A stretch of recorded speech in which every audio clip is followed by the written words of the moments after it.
And welcome back to the Engage 8 podcast. Here to talk about week 0, recap of that, and what happened over the last weekend, and getting into Thursday, Friday, Saturday, Sunday, and even Monday for week 1. Joined here by Robby Elliott. Robby, tell a little bit about yourself. Yeah, man, what's up? I'm a Specs Howard student. Along with Noah, I played college baseball for 2 years at Spring Arbor. I did a lot of broadcasting there. Obviously, majored in broadcasting. I was the color commentator for the Spring Arbor men's basketball team for the whole season. I also ran a radio show at night my freshman year and sophomore year. And yeah, man, just a kid with a passion for college football and ready to dive into this week and banter back and forth with you. No doubt about it. We're going to definitely have a little bit of bantering. All right. Getting into the college football talk, let's talk about the San Jose State versus USC game that happened last Saturday. A little bit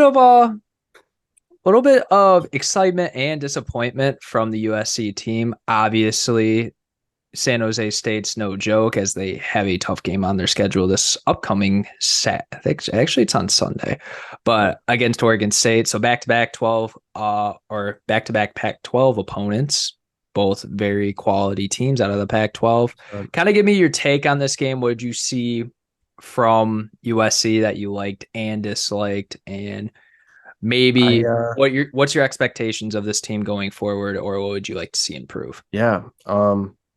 I mean, the obvious answer is out there. Caleb Williams is still Caleb Williams. I think just to dive into it, a little bit of an expectation real quick. I think Caleb Williams, I think he goes back to back with Heisman's. This kid just makes big plays. I think USC will be good enough to where, he can fill that, he can check that mark off the box that he plays for a good football team. But this kid's just a walking highlight tape. Other than that, I mean, I think the other shining star was the fact that Zachariah Branch, the 5-star receiver in the 2023 class, is proving that he is quite literally the best receiver in that recruiting class. The kid shined out on the special team side and on the offensive side. Um, but to be honest with you, I would have thought year 2, missing the Pac-12, or not missing the Pac-12, but losing the Pac-12 championship, missing the playoff, I would have thought I would have saw a little better defense. Now, granted, I think we both talked off camera that this San Jose State team is a little better than, people give them credit for. So we can take that with a grain of salt, but USC's got a defense problem. Offense is going to light up the scoreboard. I fully expect this team to be back in the Pac-12 championship. But, this Pac-12, we'll talk about that later, but this Pac-12 it's a good conference this year. They got a lot of exciting stars, and this very well could turn into, if this defense doesn't figure something out, we could see a disappointing season and maybe not even an opportunity for Caleb Williams, the star of college football, to play in a national championship. Right. And obviously, right, Caleb Williams, Zachariah Branch, this receiving room's loaded with Taj Washington, Deuce Robinson, Dorian Singer. All these guys. Dorian Singer, probably one of my favorite players from Arizona and in the Pac-12 last year. I will say I'm very intrigued by this running attack, even though they had Travis Dye last year. When he got injured towards the end of the year and in those final games, the impact was different. I don't think they planned on having to go to Austin Jones last year. But this year, I mean, the offensive line looks just as good, if not better. And Austin Jones and Marshawn Lloyd being a transfer from South Carolina after splitting a ton of carries with 3 different guys on that team. I think this team's definitely going to be able to not rely on the run game, but I think they're going to definitely have more run support with the more consistency of the rushing attack, especially with Williams also being a fantastic rusher as well, as long as he doesn't get injured.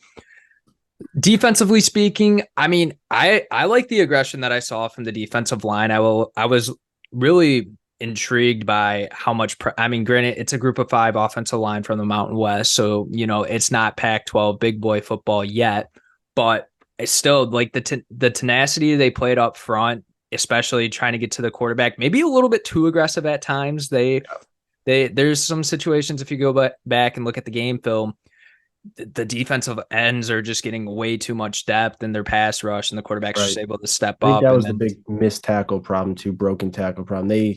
There's a coach that I loved back when I played youth, and he said you cannot play with reckless abandon. I think these guys play with a little bit of reckless abandon. They want to make the big hits, Well, make the the big defensive plays. line specifically, yes. I think the linebacking crew with Gentry and Cobb being a Oh, transfer 100%. from Oklahoma State, like those two, I think are very fit, and I I would say think they're the stars of the yeah, defense for they're sure. definitely going to also be the leaders. And I think honestly, what this team needs is a little bit more, I guess, maturity on the football field. Like you said, playing very recklessly. I think if they're just able to, I mean, their run fits weren't great against this team, but that it's also week 0. You're also trying to learn, and I don't think their 100%. game plan was really.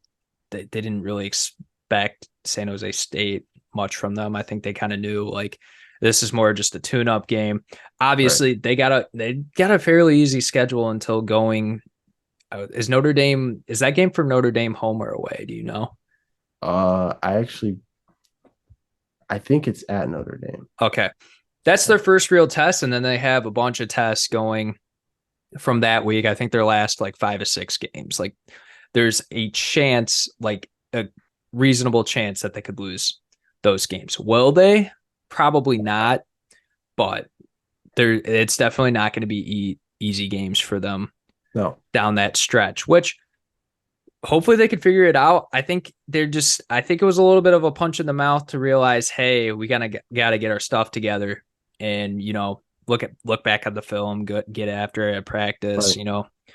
And yeah, I mean, they play against what? They play some weak FCS opponent this week. I know that. No, they actually play Nevada. They play. Oh.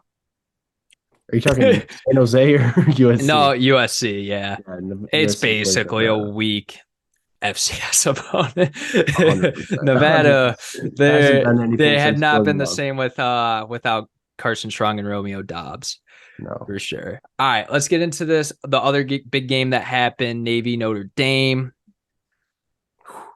It was I'll a I'll start out with this one. I think that the offense is definitely something to be more excited about than years past. I think Sam Hartman coming in and already being a big star at Wake Forest. I mean, he was in Heisman conversations at one point, and people thought he was going to go into the draft and be a guy probably taken in the first or second round.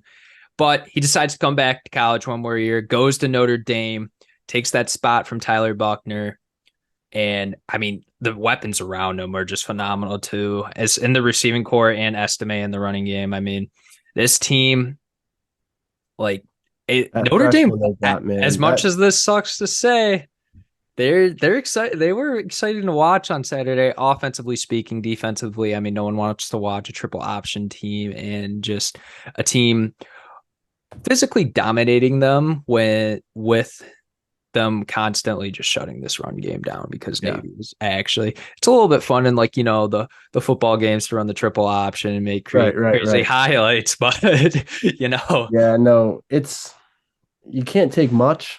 I'll put it that way.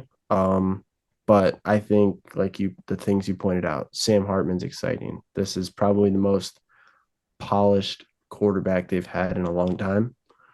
And he's behind an offensive line that could very well win the Joe Moore Award. Um, Blake Fisher, I think, is a guy that highlights that line. I think I just saw a stat. He had 49 pass covered snaps and he allowed 0 pressures. I mean, that kid started as a freshman, as a guard. That's pretty darn impressive. I could see him maybe even coming back for a year and taking one of those tackle spots. But that offensive line combined with Estime and Greenhouse, I mean, or Gresthouse, that kid, I'll say this straight up, he might be one of the most exciting receivers in college football. he's the freshman on that roster too, correct? Or is Yes. that okay? Yes. Because they also have Jaden Thomas and Colsey too, which were both guys that were able to make plays in that Oh game yeah. Oh yeah. as I mean, well. they're stacked. I think this offense has the most depth as well as just firepower that they've had in quite some time. I mean, it's a complete team. The defense obviously needs to show out, but their linebackers play unbelievable football. They fly to the ball. I mean, it's Navy, but I still like to look at that and say these kids played a flat out great football game. There was still big stakes. It was a big game. There was 30,000 Notre Dame fans there. It kind of felt like a home environment, you know. These guys showed out. They're going to be good. Like you said, it's an exciting time to be an Irish fan. Yeah, I mean, I don't know too many personal out there considering our area, but I don't know, but they're out there. all right. Any other thoughts wrapping up week 0? The one thing I'll point out is Ohio's quarterback Curtis Wark getting hurt, and then CJ Harris coming in having 8 straight incompletions in San Diego State, which they're no slouch. They're a very fairly competitive team in the Mountain West. They made a bowl game Uh, last the year. New Mexico State game I heard was quite an interesting game. I don't Yeah, know. UMass like actually seemed like a competent football team for once. Also, shout out to Jacksonville State for getting their first FBS Let's win. That is go. some that was the most ugly game, I think. Like I just watched a little bit of recaps of it because it's a group of 5 I teams just that love were that they're still getting publicity like after UTEP all like the. ran this like crap play on like a 4th and short, and they just tried to do some like fake QB sneak, and it just went very badly. But Hey, yeah, but shout out Jacksonville State though. hundred percent, hundred percent. That's a way to come Week into zero the brings those things. So that's the greatest part about week zero is these little teams, these small teams, these Ohio's, the UMass, the Jacksonville State. They get their FIU, publicity, Lawrence, man. Louisiana Tech. I mean, Yeah, man, they get their publicity as they. It's good football, man. I think even just watching a team like San Jose State, yeah, they're FBS group of 5, but like they got their respect now. I'll quarterback's give them very respect. like Chevron's very nice. He could make his way onto a like He's a guy that's going to compete in a preseason and yeah. be a great weapon to have on a practice squad, have as a backup quarterback. But yeah, that kid's gonna show out. I mean, he's gonna get to go up against 2 teams that are gonna have legit respect, a legit following in Oregon State and Notre Dame. And who knows, man? He could fly up some boards. He could get drafted, that's the best part, man. Is seeing guys like that. I think another guy we will probably talk about a little later in Toledo's Daquan Finn. I mean, these guys, man, they Yeah. deserve respect.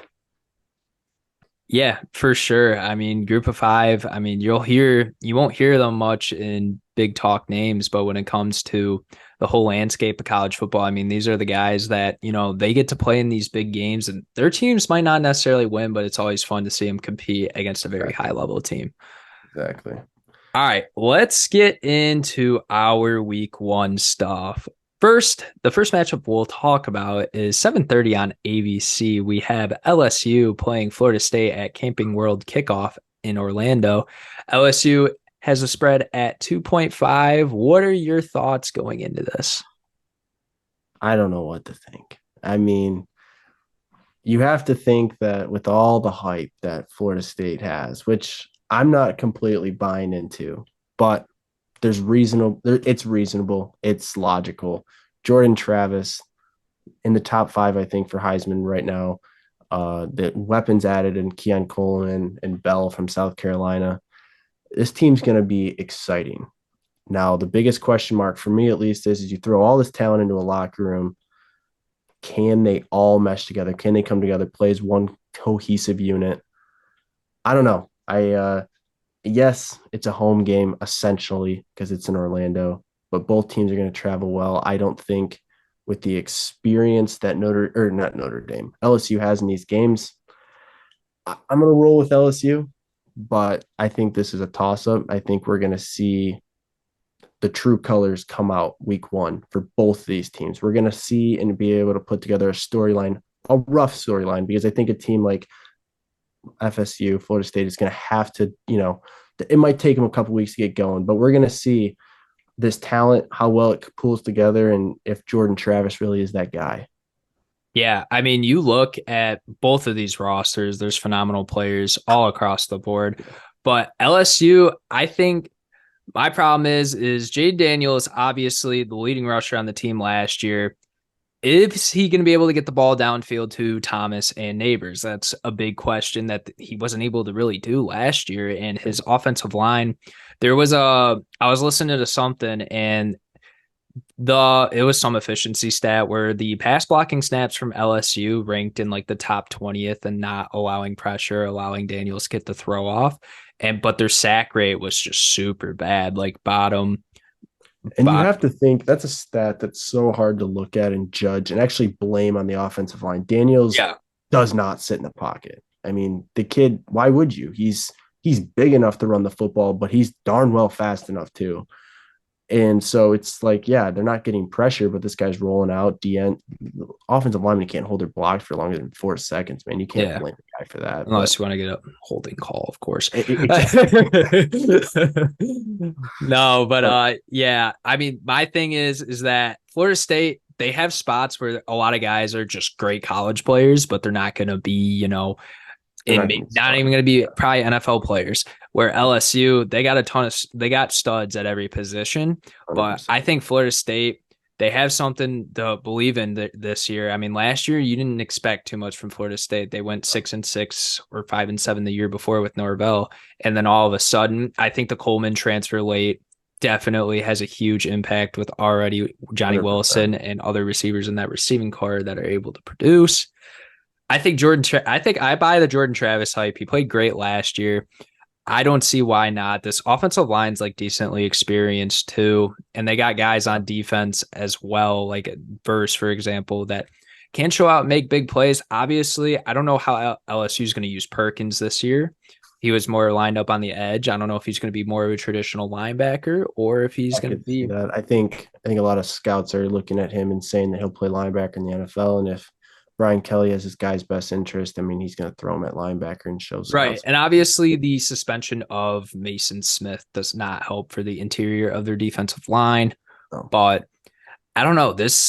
I don't even like want to make a prediction, but I'm gonna go. I'm gonna go Florida State here. I'm gonna buy into the hype a little bit, and if I'm wrong, then I'm gonna have very different I expectations of think this I game. think Florida State, to be honest with you, wins this football game. I think both quarterbacks put on an absolute clinic out there, whether it be rushing, passing, whatever. And both But these are very great rushing threats. Like Jordan, I think Jordan yeah, Travis is obviously the better passer here. He's yeah, made more big time completions throughout right. his career than Jaden Daniels. And if you don't know, Jaden Daniels was a starting quarterback at Arizona State, Arizona who State, yeah. now just a couple days ago placed a self bowl ban because of some stuff from their staff that happened Yeah. before. Why No, the I coach think got fired in the first place, but right. Yeah. I think if Florida State wins this game, it's actually going to be on the play of their own DBs. I think that's the strongest part of their defense. And if those guys can show up, lock down, I don't think Jaden Daniels requires,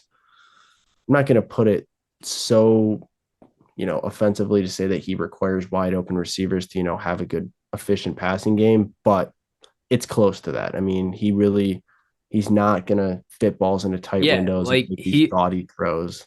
he doesn't make like it's almost like he's not like obviously he's probably better at running it 10 to 15 yards down the field and picking up a first down in most Right. situations Yeah. than throwing a contested ball. But if you look at him, like he doesn't throw the ball down the field. He doesn't give a chance for his receiver to make a play or No. have a ballsy type of throw. Like Right.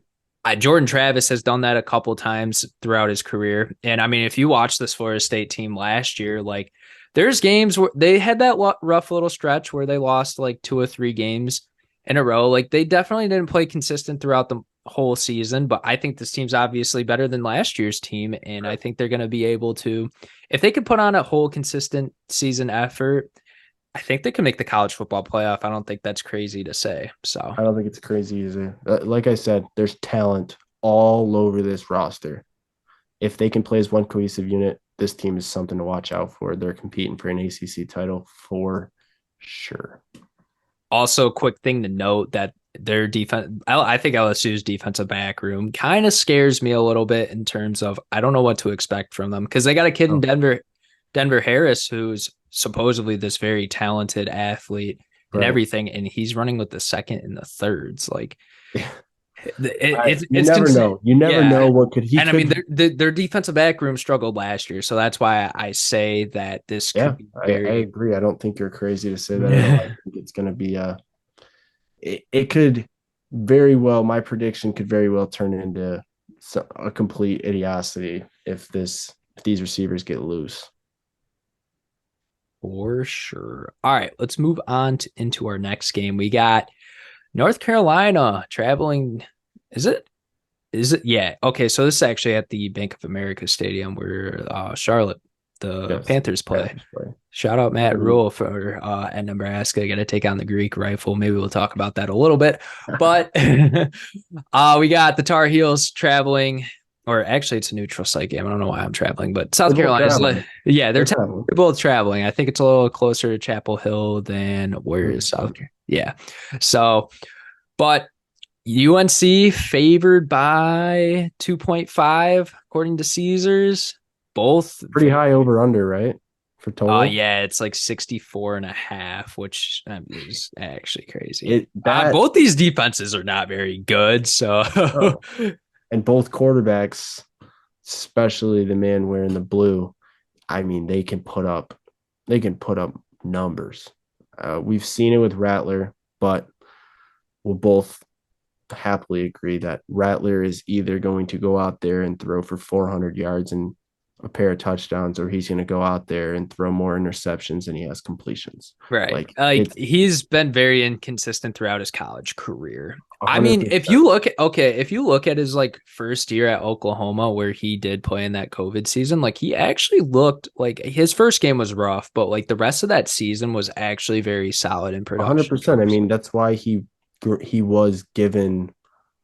I mean, he was after that season, they were fully projecting him to go first overall in the NFL draft. I mean, that is, they don't just give that to anybody. They don't say that lightly. The kid's got the arm talent. He can run the football. He's not as undersized as a lot of people think he is, but getting benched in the game against Texas and then having the season he did last year at South Carolina, yeah, that number one pick isn't looking likely. Let's put it that way. But what an opportunity, because I think this is a great test to see if the kid can keep riding the hot wave and see if he can go toe to toe with a quarterback who probably very likely could be the actual number one overall pick in the 2024 NFL draft.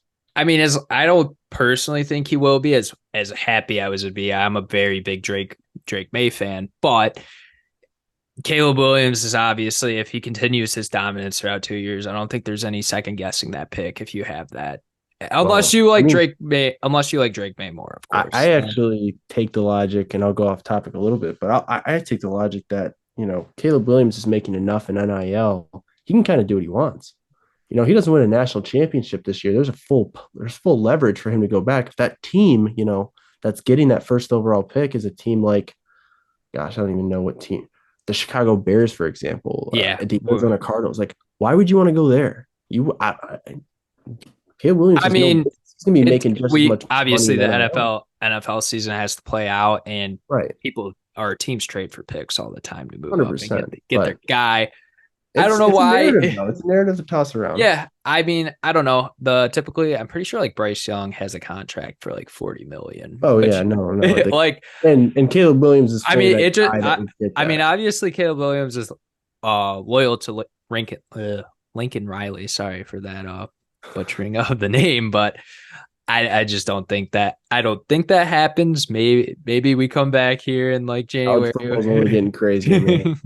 We'll see. Yeah, We'll it's see. But becoming very business oriented for either sure. way, either way, I think that we can definitely agree though that those two guys will be in the conversation for Yeah. the number one pick, and we're gonna get to see why on when do they play? Friday, Saturday? They play Saturday at 7:30. Yeah. So we'll get to see why. I mean, I know Drake May is gonna show out in this game.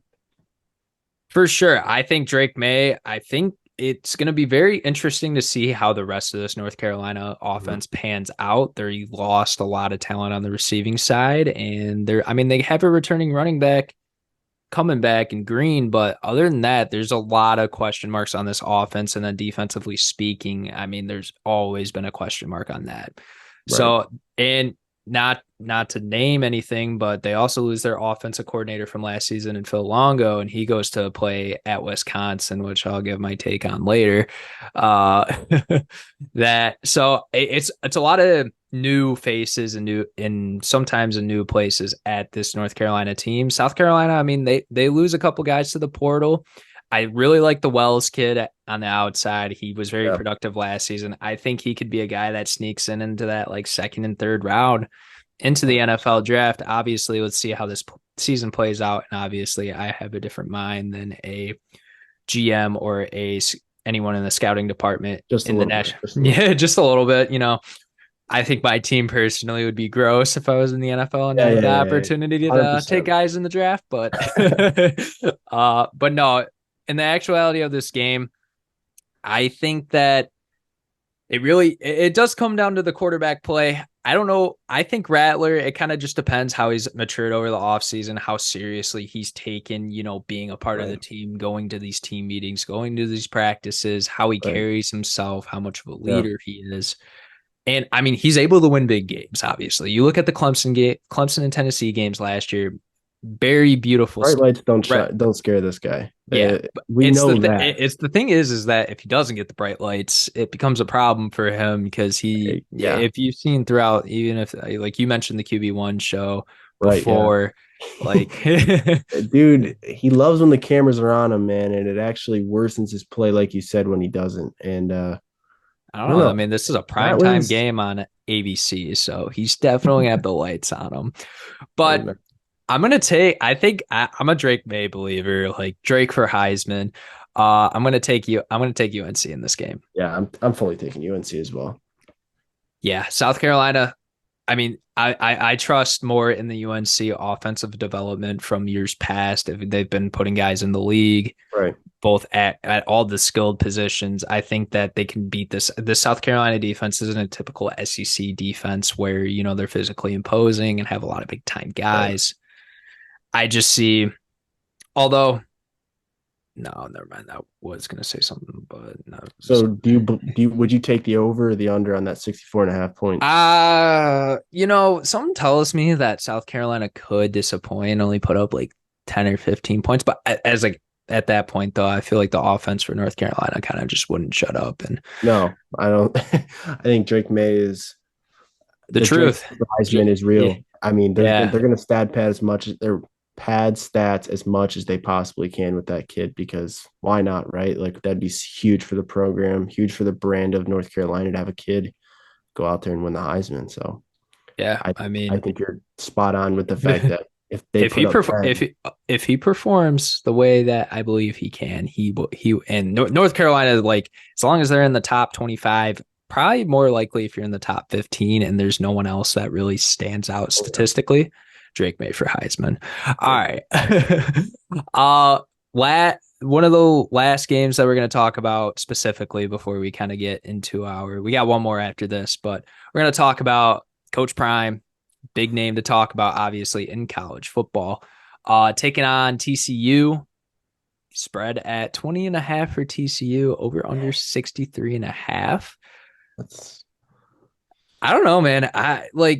So 51 players transferred that are on scholarship. They have like 7 or 8 additional walk-ons. A lot of new faces from a lot of different places. I mean, obviously you could talk about Jackson State, obviously a lot of guys coming from Jackson State going to Colorado, but I mean, you got yep. other group of 5 and Power 5 guys.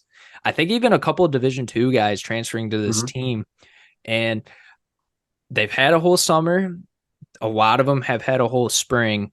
Shedeur Sanders could be a first round pick in the NFL draft. I think he's more than Easily. he's more than capable of being a first round pick. He like if you watch the tape, I mean, obviously he's throwing against SWAC defenders, but even in high school and in college, like he's been able to just play football and play at a very And he's got the well weapons level. around him, man. Yeah. I mean, Like I don't know how the offensive line and the big guys for this Colorado team shape out. I also think that they're gonna have to do. They've been. It's not like these guys have been in the program to learn the installs and everything no. for Colorado. So it's definitely gonna take. I flat out saying TCU is probably gonna win, but Yep. I think it's gonna show how much like of a makeover I guess this Colorado team is going to have, and I mean, they might be able to sneak a win in this game. TCU does not have that same roster they had from last year. I like the transfers in Trey Sanders and JoJo Earl on the offensive side, both coming from Alabama. And I mean, sorry, I just got a notification. Now that TCU, like, I mean, they have Chandler Morris, yes, and TCU does have weapons on offense. I think they return enough defensively where they're going to be able to stay solid. I don't think they're competing for the Big 12 this year, but No, no, I still think that they definitely win this game. I don't think they win. I don't think they cover the spread at all, no. but I don't either. we're gonna see some highlights in this game from both sides. I will say that. Oh, absolutely. I think the thing that just excites me the most is watching the two guys. I mean, I think Shedeur Sanders is going to be, like you said, first round talent. I'll leave it. There's nothing else left to be said other than that. He could be. This guy could be top 5 pick. Like he has that ceiling now. I think first round is probably first, middle of the first round, high second round pick is definitely reasonable to say. Unless he completely shows out, then he might. There's a lot of quarterback. Like last year's Seriously, quarterback class, it was okay. Like there yeah. were some names at the top, obviously, I but think I he should think just gotta stay in college a couple more years too to also prove. I mean, I get but it. you even like getting a little bit off topic. Like think of all the quarterbacks that are draft eligible this year that are going to be able to go in. Like we've already mentioned a couple names and All right, Drake Caleb May, Williams, Caleb Drake Williams, May, Sam Hartman, Sam Hartman, like uh, these JJ guys, McCarthy. yeah, McCarthy, like a lot of these kids, like you got Penix, Ewers, like those are like 6 quarterbacks that I think are Yeah. capable of And see, being. that's where I go back to the idea that Shador 1000%. I don't think should declare. I I uh I think playing a few years, letting this thing develop at Colorado, there's potential there. This is another. I mean, Florida State's way more developed, but it's another case in point to there is so much talent. Travis Hunter, Cormani, McLean, just I could go on and on and on and on. There's so many guys at this university that could build around, and just this place could go absolutely nuts. This thing could turn into something super cool. But Shador needs to prove that, and he needs to develop in a system and let everything else build around him. Because, like you said, he goes into the draft with those guys. I mean, I don't think is he he's not draft eligible this year, right? I think he is, I think he technically Was he is a draft. freshman last year at Jacksonville? I think he was a sophomore or freshman Yeah. red See, shirt. So if he's draft eligible this year, I personally, with those names, just the 6 we named, I don't think he's better than those guys.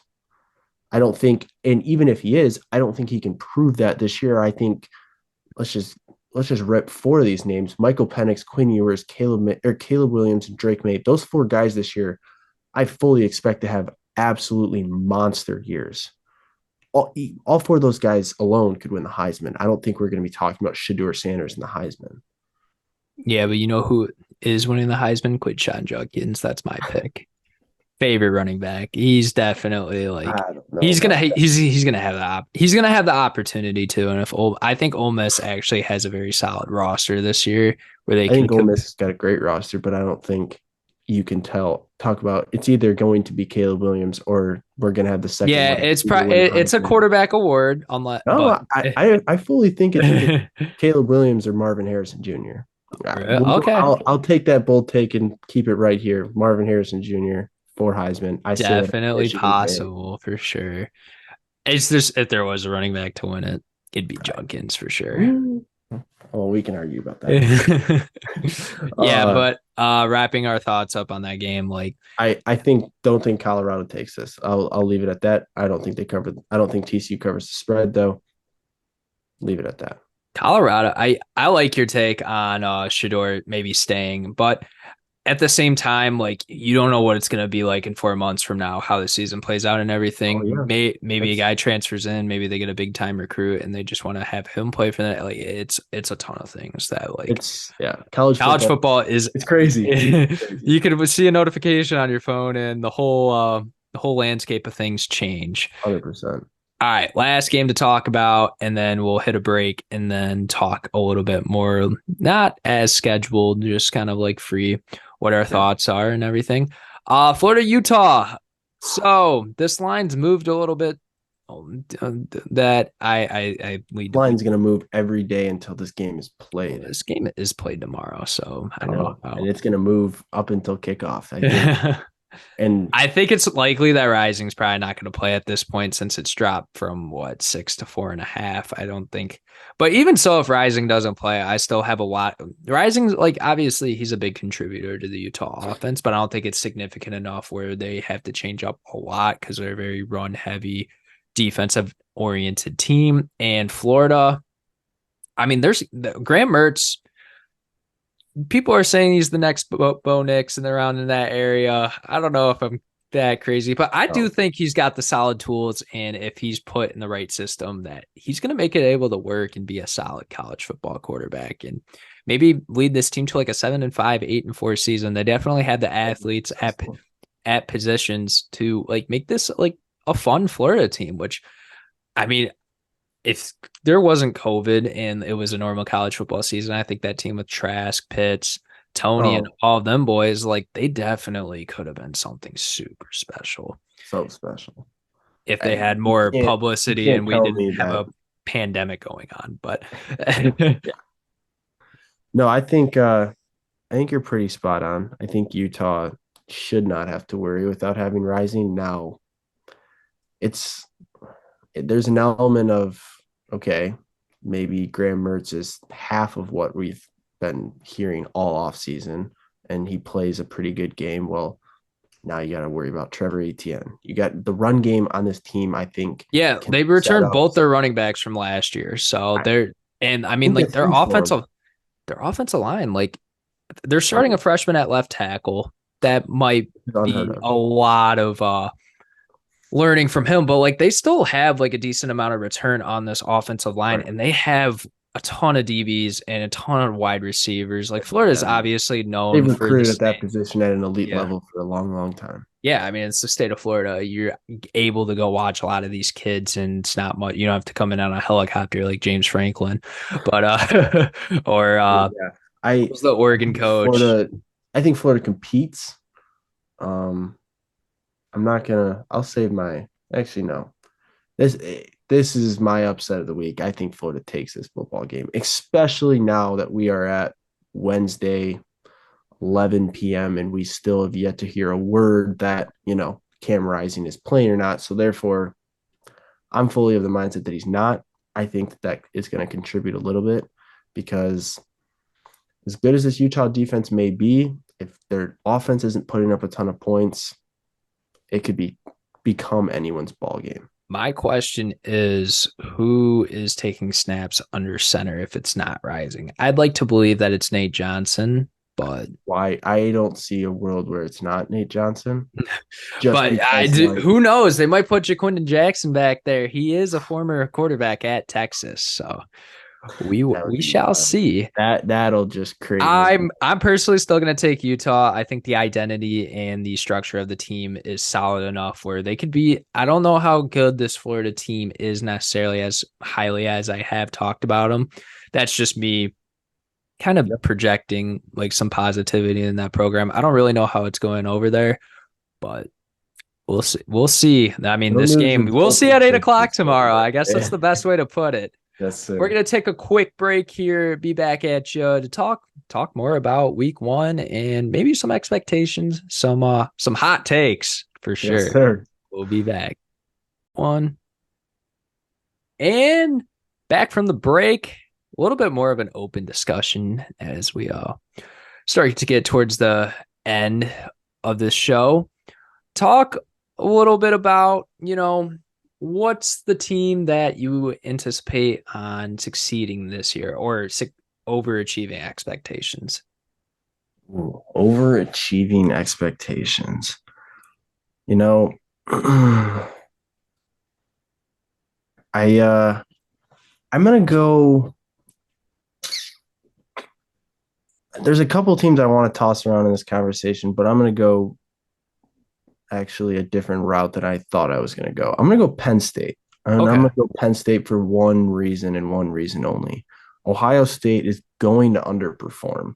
And it leaves this gap of like, okay, somebody's got to step up. And to be quite fair, I don't see another team. I think this team has the combination of experience but young firepower and a schedule that kind of plays in their favor, to be honest.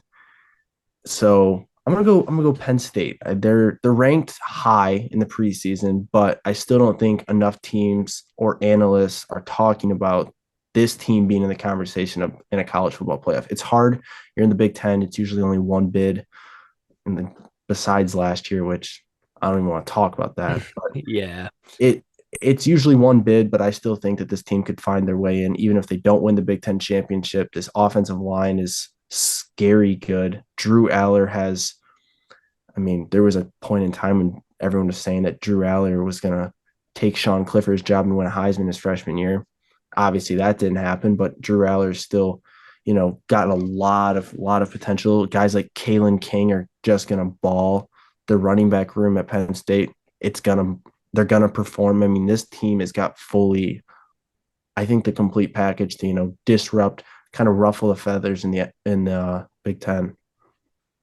That I could not agree more on that. I think Penn State is definitely capable of being a representative from the Big Ten in the college football playoff for sure.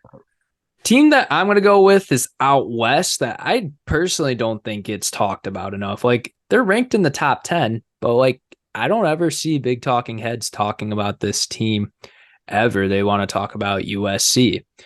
I want to go Washington. Washington is a team that I am very high on, and even making my offseason podcast on them, I thought that like this team showed a lot of positives and everything last year. Obviously, probably one of the most loaded receiving rooms in college football in general. All three of those guys would start anywhere in the country. Yeah, and I mean, you still got guys like Green too, and I think Bernard's capable. I mean, that might just be a little bit of Michigan State biased here, but no, like I like this receiving room's very deep. I think their running backs capable of like. I mean, it's an air raid style offense, of course, and I think Penix is definitely suited for the job. He's only had one bad year in his career, and that's literally because like he came off a torn ACL. Like it's very hard to recover from that. But he's one of the most like solidly mechanically gifted guys in the country. Like there's no reason for him to not perform to expectations at Washington. I think this game can get a little bit tricky for them at Boise State early on, but because Boise State, they really turned it around last year after having a rough beginning. But like I said, the thing that like drives me to, it's not just offensively, defensively, like they have one of the like most, like if you look at their front seven, look at the tape, look at the stats, like they actually have like so much returning guys that were an impact on the team last year. I think they can even have more capable of an impact this year. I think the safety room is decent. Yeah. Corners scare me a little bit, but there's nothing like Pac-12 will be all right. Yeah, like I think this Washington team can literally win out their conference and represent the Pac-12 in the college football playoff. Like if there's any dark horse team out there, I think it's Washington. I think Washington has definitely the most firepower and can like if there was a team to do it, like I don't think there's a team else outside the top 10. Okay, no. maybe 11, but maybe, but like this team's so offensively like just dominant and like able to just impose will on teams' defenses, and like their defense does enough cleanup work where they could like actually compete for a college football playoff spot. I can't agree with that more. Watching Michael Penix, what he did when he went in a part of that Indiana team and disrupt that Ohio State team, I was like, okay, this kid, he's got legit like stuff. Towards ACL, I thought the kid's career is over, to be honest with you, after watching that season. Back and watching that kid perform against Oregon, I was like, I'll never bet against this guy. He's legit, man. I think, and I'm being serious about this. If that kid was right-handed, I think he's literally talked about as possibly being the number one overall pick. There's a lefty bias, and it's not a favorable bias. And, whatever. I think Tua's paving that way. I think Michael Vick paved the way well. Like Tim Tebow. Just fine. Yeah, Tim Tebow. Like he's going to be fine in the NFL. This kid can absolutely rip the football, and he's got the best receiving room out there, out west. I'll give it that. Nobody's got a better receiving room than Ohio State, but USC is a very close second, though. We cannot discredit theirs. 100%. But Michael, I don't think there's a receiving room in the country that's better than Washington's. I can Yeah, in Confidently the say that. country. In the country, Marvin Who's Harrison Jr. and Emeka Buka might go I don't know, man. top 10. But that's just two. I don't think Ohio State's like there's more of a drop off. Carnell Tate apparently is as good as Marvin Harrison Jr. as a I think Carnell Tate's going to be a good we'll receiver. see. Don't get me Either wrong, way, but though, Washington is 100%, no doubt about it. Their name is in that conversation, and for good reason. And they got a darn good quarterback throwing them the football. It's going to be exciting. Washington, they're going to. I don't think you're crazy for saying that they're going to be in the Pac-12. More and more, I let that sink in. I'm like, yeah. Can you imagine that offense against USC's defense? Because yeah, like in my opinion, that's just a arm nightmare tackle and busted coverage is everywhere. everywhere. And then the other team at 11 that I'm very high on that like got like I think a possible shot at making the college football playoff is Texas. I think Texas, you know, this team offensively, obviously they lose Bijan, but I think Jonte Cedric Cook. no Baxter, I think he's very capable of Okay. You maybe think not. you think Baxter gets majority of the carries over Cook? I think it's probably like they're probably going to split it more at the beginning of the season, but Right. I Yeah. think Baxter's definitely the better physical running back, and I think he's going to be able to receive the ball just fine and be able to be very productive along with this Yeah. very, very good receiving core. I love Jatavion Sanders. He definitely is one of my most favorite tight end wide receiver hybrids out Yeah. there. And 100%. then, I mean, defensively, they're not bad. Like, I think they could get by, like, maybe they could get by in They're the still in Big the Big 12. 12, man. Yeah. They're gonna be fine. I Yeah. think the Like, defense will play, but it might be Big 12 defense. Big 12 I'm defensive not saying they're winning the national playoff. championship. They're probably going to play Georgia, and Georgia's defense No, is going to be able to hold their own, and they're it'll going be Oklahoma part two. to but Part two. I am very excited about this Texas defense, and who knows, maybe like they do get a ton of big time recruits out of I everywhere, mean, their like on the offensive line recruiting is off the hook. I mean, you well, look at not just the that. average It's just size of like those they do guys. get big time defensive recruits. Oh, It's just, 100%. but they just don't They're pan getting out edge the rushers like no other right now. I yeah. mean, this Like team is they on the might just be able to rise. put it together this season, and who knows, they might be able to just I wouldn't count actually out Quinn Ewers either. That kid is a winner. He the win kid knows it. how to win football games and he's got swagger to him. And And he's matured a lot. I mean, the mullet's off. He's not the mullet man well, it's gone, anymore. baby. It's time. It's time to beat Bama. It's Time to time win a to national beat championship. don't put those expectations. He's still a kid, No, man. but I think it's very possible for them to make the college No, football. I like Texas. I won't I don't know if you can say they're back because I don't know what Texas fans like to describe as back, but if considered being back is winning the Big 12, they're back. Yeah. Any other team? Not necessarily. I mean, unless you have another team that you think can make the Mm, college football playoff. That's not.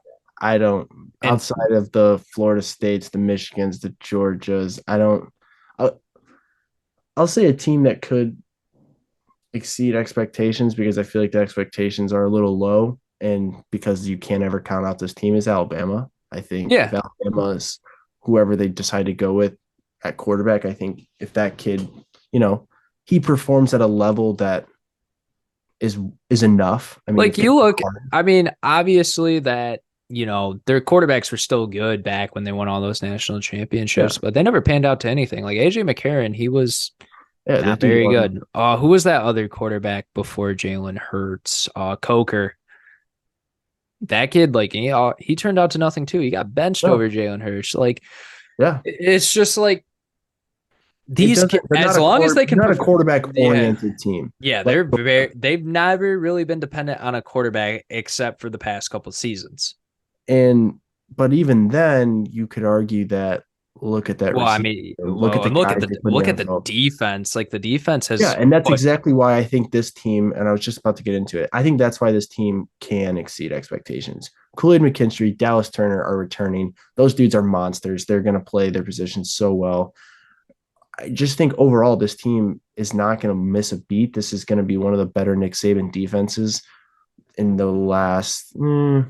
I think it's just going to be one of the. I think they're going to be a very good football team overall, but their defense is going to shine.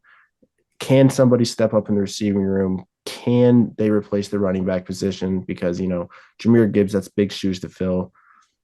And to be honest with you, it's really, can Tyler Buckner be the guy? I am not saying that he's going to be QB1, but I wouldn't think that Tyler Buckner transfers away from Notre Dame and goes to Alabama if he's not being told that he's going to get at least a shot in a game. So Yeah, I I don't mean, know. let's let's I see think what. the expectations are low enough to where that they could exceed. Yeah, Nobody's I talking mean, about this team in let's the see what they playoff. roll out with against Middle Tennessee. I mean, they definitely probably have plans to use all three of those guys at some That point too. in that game. Middle Tennessee's not going to, break hearts like they did in basketball. All right, let's move it on. Who do you think is a conference dark horse? Like, who do you think's capable of winning their conference championship? Or at least compete, making it to that point. I have Yeah, two. yeah. You've got a big one, and So my first one is Louisville. rip it. Yes, I sir. think Louisville's got enough offensive weapons coming in with Jack Plummer, who I mean, throwing the ball wise is better than Malik Cunningham. I think Jeff Braun's a very good offensive mind. You've seen the work that he's been able to put in Purdue. You've been able to see some of the guys he's been able to put in the NFL and very like have very high producing stats of. I mean, Charlie Jones, Rondale Moore, David Bell. Like those are all three guys that have been able to succeed in the Jeff Braun system. I mean, Louisville's just as good as getting recruits as Purdue. I mean, ACC, Big Ten, like they're both middle of the pack. I mean, Yeah, Louisville's had very good success at some points with Teddy Bridgewater, Lamar Jackson, those guys. But I think this is a Louisville team that they could sneak in and get in there. Their schedule's damn, not such like a bold take. I love their it though. schedule's not that hard. Like No, let's take actually a deep dive look into this let's do it. I'll read conference. you the So schedule. so okay, they play Georgia Tech, Murray State, Indiana, Boston College, North Carolina, or NC State. I think those are 5 games. Like NC State's definitely a decent quality of opponent. Don't get me wrong, but they're not like anything to like. They're definitely taking a different turn into things after they were very successful 2 years ago. Last year was a disaster at quarterback with like you had Leary transfer to Kentucky, and then you had what was it? There's another quarterback that transferred out too. I think he Yep. went to Cincinnati. I'm pretty sure that's the school. So not Yeah. Ben Bryant. Ben Bryant was the quarterback from Cincinnati that transferred to Northwestern, but I can't remember the name. He was very But bad either though. way, it was a dumpster fire over Yeah, there. I mean Mo Morris is a good quarterback. Don't get me wrong, but and then I mean their only like game that I see as a loss is Notre Dame. Like a for sure loss is Notre Dame. I think Notre Dame's definitely too physically imposing on this Louisville team, Right. offensively and defensively. But I mean, who knows? Maybe an upset happens there. They're at home, and then they play Pitt, Duke, Virginia Tech, Virginia, Miami, and Kentucky. Like this is actually a very favorable schedule for Louisville. 100%. So that's Yeah. why I say that I believe in Jack Plummer. Like he was able, like he threw. I mean, not that the USC defense is like definitely the team to go off of, but he was able to produce 336 yards on good completion percentage against that team and gave USC a fight last year. So at Cal, which has been a program on the fall. Yes. So Sadly. But I love that take. I think I'm gonna be watching out for it. Before you said it, I would have never even thought it. Now it seems a little more I mean, logical. they I think play some Friday. pieces have They to play fall into Friday place. night. Georgia Tech. Georgia Tech. They Brent Key and that whole. Yeah. Oh wow, the line just moved from 7.5 to 8 for Louisville. So that they're definitely buying the hype. They heard the podcast. They Yeah, already heard they it. know we They're have here. inside information that Yes, sir. sees Yes, just sir. us. I'm gonna go with I'm gonna stick in the Big Ten. I'm gonna say this team doesn't win the conference, but I think a lot of the talk in the Big Ten West is that Cade McNamara is gonna come in and resurrect Iowa, and they're gonna go and be in the Big Ten championship for the third straight year, or no, the second, third, Second, yeah, yeah, second. Oh wait, and no, it was Purdue last season. It would yeah, be their second time in three two and years. 3 years. But either way, I think that's the big talk. I'm not buying it. I'm gonna say that Luke Fickle and his squad can come in and get it done. I think yes, they are obviously already ranked higher, but I still don't think they get the amount of respect they deserve. I don't think Tanner Mordecai gets the amount of respect he deserves. This kid is, I mean, I think he's going into his 6th year of college. I'm not gonna, I think And it's his fifth or sixth. You're definitely right because he was it's behind at something nuts. Oklahoma for a while, and then Yep. And then he went to SMU, and SMU. now he's Yeah. at Wisconsin. Yeah. But that kid, experienced plays, especially when you're actually getting play time, that kid he's got it at big levels. He's going to lead this team. And there's so many places that this Wisconsin team is actually so good. Their defensive backs, man. I mean, the rising freshman, Amari Snowden, that kid might get legit play time as a freshman. He's a local kid. He's from Roseville. That kid, nobody talked about in the recruiting trail. He's really good. He's physical. He's big. He's built like Sauce. He can honestly play like Sauce. I've seen him play a lot in person. There's a lot of pieces on this team that could very well put them into that Big Ten West championship and in the Big Ten championship. Now, I don't think they win it. I don't think they beat a Michigan or a Penn State, but Wisconsin hasn't gotten, over that hump in a while. That's a lot due to the quarterback play, but Braylon Allen, he could be a dark horse for a lot of different things, a lot of different awards. I Walter think, Camp, Heisman, even like I think he could easily. I mean, their schedule, once again, you want to talk about a schedule that plays, that's a schedule that plays in the favor of Braylon Allen, in the favor of Wisconsin. So I don't know. I think I like Wisconsin. I think they're gonna be in the Big Ten championship. And the other one I want to go with, and this might get a little bold. This I might don't get think much can get bolder than Louisville. So No, you'll like this one though. okay, I'm thinking I'm going Ole Miss. that was the team I was also going to choose as well. Ole I thought Iowa, I thought Wisconsin was the favorite to win the Big Ten West, but and there's one more team that I'll talk about that in the same conference as Louisville. But let's get on this Ole Miss talk because Dude, I think Ole Miss has all the potential because I'm buying into all that hype. I love that program. I think their running back room is fantastic. And that is how that the receiving room's also still like even though they lose Mingo, like they have a ton of guys returning, and 100%. a guy that transferred from Texas A&M that had some character issues, but Chris Johnson, dude, that Yeah, I was kid, just gonna or no, say. Chris, and not it's is it Chris Marshall? It's one of the two, but no, Chris Johnson's the former Tennessee Titans running back. I'm Yeah, thinking of the same colors. Chris Marshall, man, that kid yeah.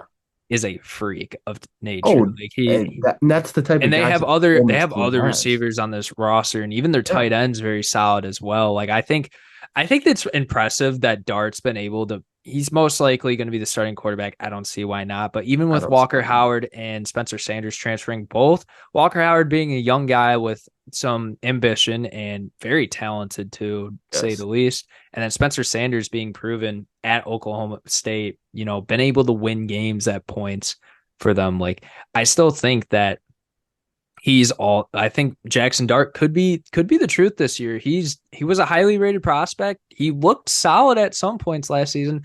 I think with him and Lane Kiffin in this offense, they're going This to be offense is going to flourish. like I mean, Summers. And I forgot that Zachary Franklin transferred from UTSA to come here, and he was very talented with Frank Harris.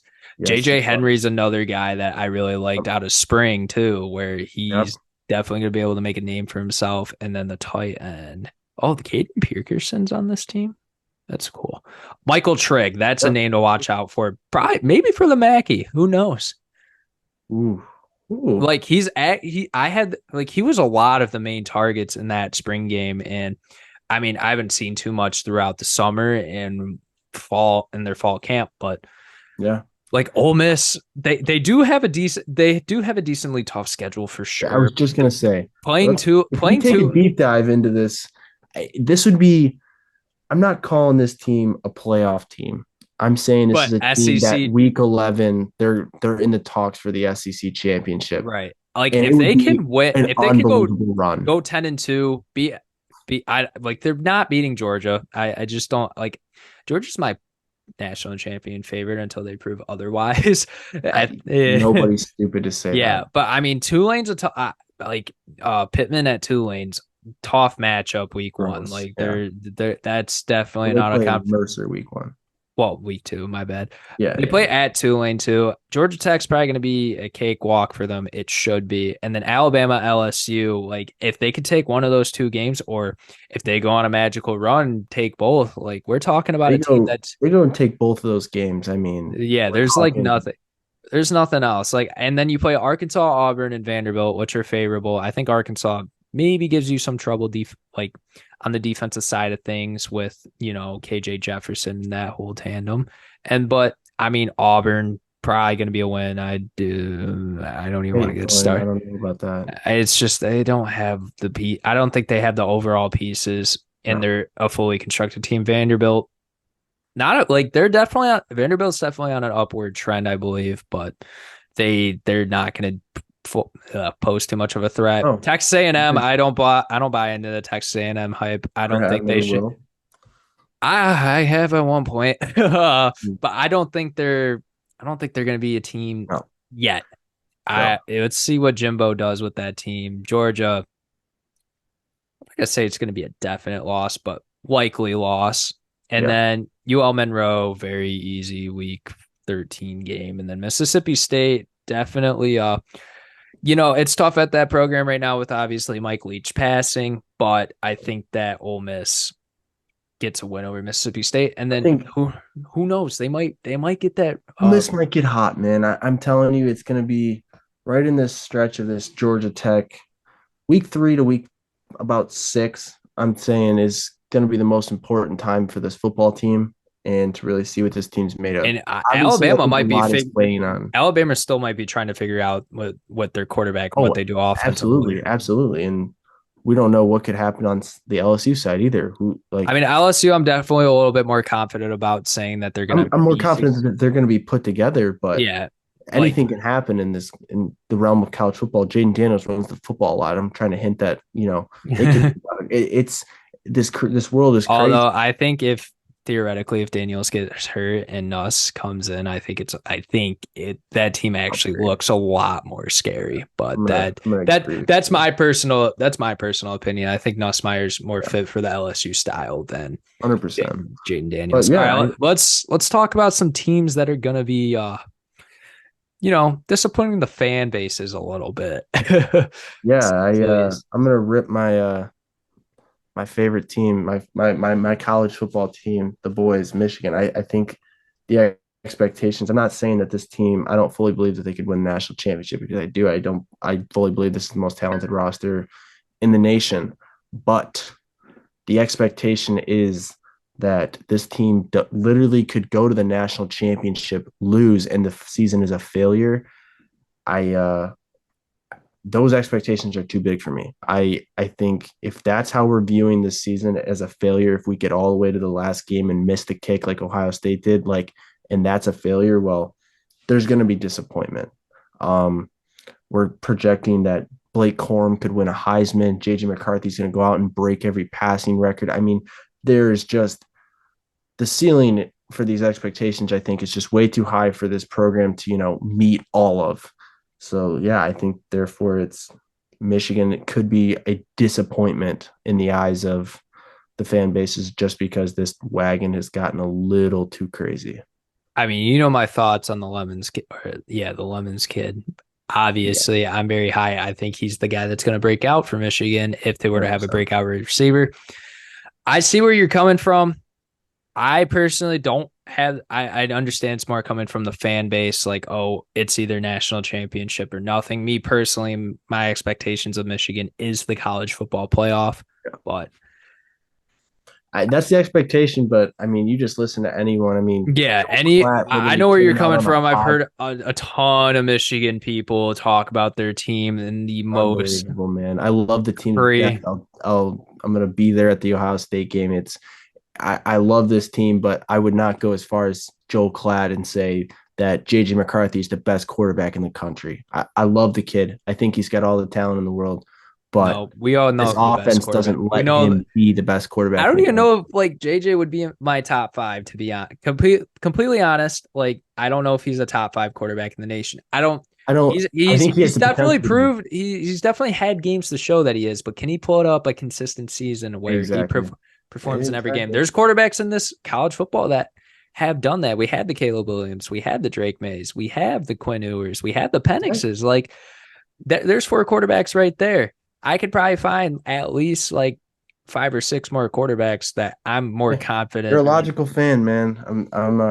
And that's kind of how that's how I like to view this thing. It's JJ McCarthy had games where against Ohio State, against But Purdue, that there's the counter to it where JJ McCarthy definitely, he had the practices game over the against. spring for once, and he has a full year being the leader of this team, which he did not do last year because No, he McNamara didn't was know in he the was the room. guy. So who knows? Maybe he ends up being a top five quarterback. Maybe he ends up being a Heisman candidate. I don't know. It's a lot of questions of what is Michigan going to really do with this offense, and What are they going to do definitely, with this hype? I mean, yeah. this is legit like crazy town we're entering. I mean, I wish we had Crazy Town in East Lansing. hey, we Uh, who knows? That's yeah, another I team, man. mean It's that is a team that is gonna either very surprise a lot of people or disappoint a lot of fans. I think it's a two-way street for them because there's a lot of unknowns now that Thorne and Coleman both leave the team. But I do like a lot of the transfers that Michigan State has brought in. But I've already stated that there's no point of me re-saying what I've already said. right, right. 100%. A team that I think is going to personally Go get disappoint it. their own fans is Tennessee. I think Tennessee has a very wild card quarterback. I like Joe Milton's arm strength. I think everyone in the country does, but what is he actually able to do when it comes to having to make accurate throws, having to go on drives? Like he's not really battle tested in that, and I think it's going to catch him by surprise and these Tennessee fans by surprise when he's not able to do that. You can look at that Orange Bowl game against Clemson last year. Both sides have guys sitting out. It's really like, and Clemson without like guys like Brees and Murphy, those type of guys, like that's not like that would probably be comparable to an SEC defense most in the country because Clemson obviously defensively Recruits at that has level. recruits Yeah. at that level, but other than that, like Joe Milton hasn't had to face an SEC style of defense and throughout his No. whole career, and I don't see like why people. I mean, maybe I'm wrong. People make wrong takes all the time, but I just don't see in the world. I don't think this running game has enough firepower to really get things going and take over a game. I do like Wright and Small out of the backfield, but they're not. They're not even gonna probably be draft guys. Maybe they get signed to a free agent, undrafted free agency, but No. I I think agree. I do think the receiver room's solid enough. I think if I also defensively they have a ton of question now that Byron Young's gone, and they were very bad on the pass defensive side of things last year as well. They lose a couple of linemen too. It's tough, man. Like obviously every team has questions going into week one, but Tennessee concerns me a lot here. They might not end up in the top 25 at the end of the year. I was just gonna ask that question and the question of do you think Milton stays the QB the whole year? Because they got a kid that's burning Yeah, I know. holes. Yeah, Nico. Nico's. I think Tennessee, this is like a year where, and maybe Joe Milton ends up being the truth. Maybe Joe Milton ends up going to be a first round draft pick because he just outperforms everyone. Like there's also Yeah. that theoretical, He but has he definitely has that ceiling. I can't argue with you on that, but this Nico, I don't know how to pronounce his last name, but Imoleva, I think is like the best way I'm going to get to it. whatever it is, this kid has that entire fan base just buzzing.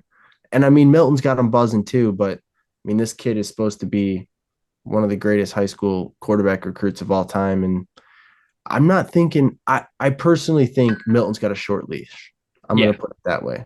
This team, after what they did last year, the expectation of what a quarterback's supposed to look like in Tennessee with what Hendon Hooker did, if he doesn't do that, man, you got to give it to the freshman because at that point the season's gone. If you're going to another quarterback, the season's over. So at that point, why not? Right? Milton's not coming back.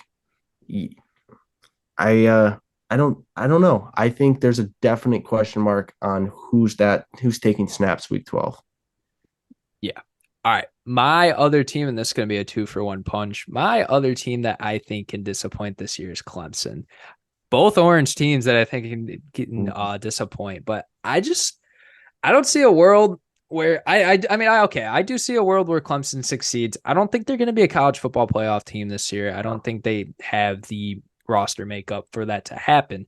I think Klubnik's solid, but at the same time, like he hasn't really like also like I mean you could look at that ACC championship game against UNC last year, but UNC's defense is equivalent to a high school JV roster's defense. Like to be honest, like That's true. not actually speaking, But maybe like maybe not far IMG fetched.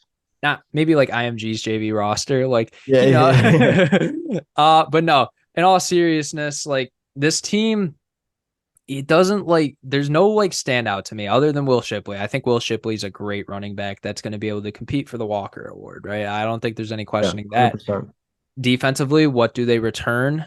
That's a big question. They're losing a lot of defensive line pieces, which is a little concerning, but they do get Garrett Riley on the offensive side. So maybe some things shake up there. There's a lot of optimism down there. Me personally, I'm not buying into it. I think they finish Nope. as a team that goes 9-3.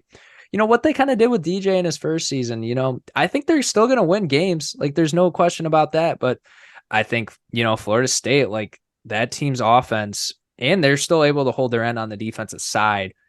That game could get tricky for them. It's Yeah. at home, but still I think a team that I was going to mention earlier that I forgot to, Miami. I don't know if they're back, but I think they definitely have a roster capable of doing something with these guys and trending in the right direction with Cristobal. Notre Dame's going to be a very tough game for them too. If Notre Dame continues to be this team that we saw in week 0, Yeah. UNC, that's not a game that's a win for you at all. And then South Carolina, which is a team that caught them last year when they weren't expecting it, and they can definitely do it again, especially if Spencer Rattler is under those bright lights. 100%. I like that take. I think this is a big year for Also, Duke Clemson. Duke might upset this team. That is my upset of the week. I think Riley Upset of the Leonard week, Duke beats UNC, huh? Or Duke beats beats Clemson, huh? Clemson. Yeah, it's bold. It is It's a bold, little but bold, but I'm once again, if it wasn't to back this up, if it's not Duke beating Clemson, I think it's San Jose State beating Oregon State. gosh, that would just ruin Watch me go 2 for 2, and then I just that would just biggest ruin DJ biggest. Uyungula's entire career. That'd be the ender. That'd be the nail in the coffin. Hang him up, kid. Hey, San Jose State didn't look bad, and I'm Hey, not they the biggest. didn't. I'm not the biggest. I think that the way Oregon State plays, I think could actually favor San Jose State in winning that football game. Them being electric, offensively speaking, and Oregon State being about the Yeah. freak being as entertaining as watching youth football, like There's some bold. These are some statements, man. Wow. I personally I'm not gonna be watching a lot of Oregon State unless I have to. So Hey, I I still do got I faith do in like Damian DJ. Martinez. I think he's a good running back. I Yeah, think DJ can, I he think I like the kid. he I can do think this is something. I think he's definitely got still a pretty high ceiling. It's yeah. just San Jose State, man. That team could, you know, They're shaking feathers, man. throw this Pac-12. I mean, it threw USC in a little bit of a direction than people were expecting. So 100%. I back on the Clemson thing. I think this is a huge year, man. I think in terms of quarterback recruiting, I think a great quarterback recruit sets your program up for a good 4 to 5 years. That's going to bring guys around and it's going to get those good recruits. So if Klubnik isn't the guy and Klubnik, doesn't have the year, and now that's two back-to-back quarterbacks that are 5 stars, top of their class, don't come in and that perform. have not, yeah, that just underperform. Like if that says a little bit more about the quarterback development, especially if DJ does go play well at Oregon State Exactly, too. exactly. It proves something that a lot of people didn't want to say, and that was that Trevor Lawrence truly was generational. He was the guy that everyone was saying he was out of high school. But I mean, even before that, like they still had guys like I mean, Taj Boyd was solid, and then Todd Boyd was obviously, solid, and Deshaun then Watson, Deshaun Watson was great. but if these two guys don't pan out, I think even if it's not necessarily completely true, and these were just two quarterbacks that didn't live up to the 5 star expectation, it does not help your recruiting out, and this could really spiral the Clemson organization. I mean, they're gonna get recruits, but if you're not competing for national titles in the college football playoff, ACC championships, this team can't keep up, man. Nobody's gonna want to come down there. Not big names. Especially because I mean, you think they'd join the SEC by now, but Right? I they're mean, still sticking in the ACC. I mean, the ACC got a pretty fair media rights deal, but there's talks that Florida State's gonna want that they might get out and go to I it. mean, I fully would have to believe that if Florida State goes in there and wins the ACC this year and goes to the college football playoff, that we see They're gonna be in the SEC with another team that also performs very well. That who knows where they come from. I mean, right? conference geography does not matter anymore. No, So no, no. We've seen that with the Pac-12 and Big Ten merger, man. It's we're gonna witness. we're in a Oh, the crazy college football time. is it's changing in front of us, and I think this is going to be the last year of you know Normality. normality. Exactly. There's going to be a new norm created once this thing goes to 12 teams, and there's essentially three conferences. It's going to be something fun to watch. I'm not saying it's bad. I'm not saying it's good, but I'm excited for this year because this national champion this year is it's going to be a legit one, and I, I'm excited, man, that this thing starts tomorrow. We got a Tomorrow. great football game tomorrow, and we got a whole weekend ahead of what should be just an unbelievable season. Yeah, I mean, we'll be able to bring you here recaps and previews throughout the whole Sure. entire season. Thank you for listening to the Engage 8 podcast. Follow us on Apple Podcasts, Spotify, and YouTube. Also the social medias on Instagram and Twitter.